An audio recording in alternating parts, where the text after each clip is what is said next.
Uwepo wenu leo hii una thamani kubwa sana, kwani tunawategemea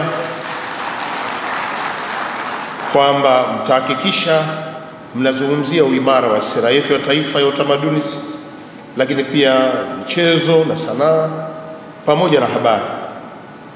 Na haya mtatafasiri kutokana na vitendo vya kila siku ambavyo nyie mmeviwekea kwenye mpango kazi ambao leo mtatumia kikao hiki kama eneo la tathmini ya mafanikio mlioyafikia.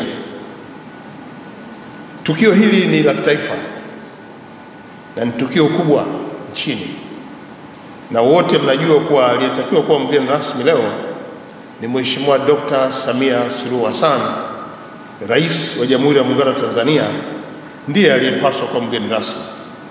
Imempendeza, amenituma kuja kumwakilisha, na amenituma niwajulishe kwamba yeye binafsi ataendelea kuthamini sekta ya utamaduni, sanaa, michezo na habari pamoja na vijana kutokana na umuhimu wake katika taifa hili. Ndugu wa Tanzania, nyie viongozi wa sekta ya michezo na maendeleo ya utamaduni mkiwa hapa, tunao wajibu wa pamoja wa kuhakikisha kwamba urithi wa utamaduni wa taifa hili kwanza unalindwa, mbili unaenziwa, na lazima kuhakikisha kwamba tunauendeleza kwa manufaa ya kizazi cha sasa na kijacho. Lakini pia tuhakikishe kwamba tunarithisha kwa watoto wetu na vijana wetu misingi yote ya urithi wa utamaduni wa taifa hili. Na sasa utamaduni, sanaa na michezo umekuwa ni uchumi, ajira, na tumeshuhudia utamaduni, sanaa na michezo imekuwa ni chombo cha kutolea huduma mbalimbali kwa Watanzania. Swala la ajira na uchumi limechukua nafasi kubwa.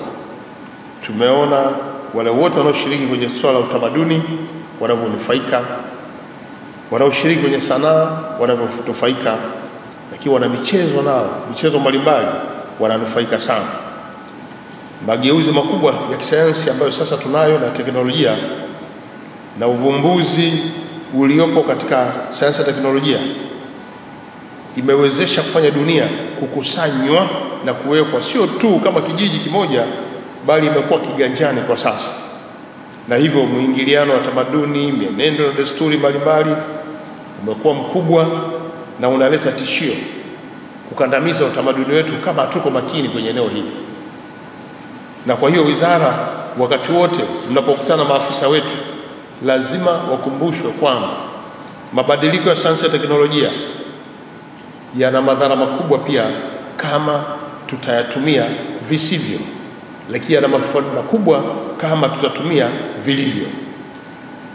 Hatari kubwa zaidi hapa ni kuwepo kwa mashinikizo ya tamaduni za kigeni kutaka kumeza utamaduni wetu kwa kulazimisha baadhi ya mambo kwa kutumia jina la haki za binadamu na kusababisha mmomonyoko wa maadili tulionayo ndani ya nchi.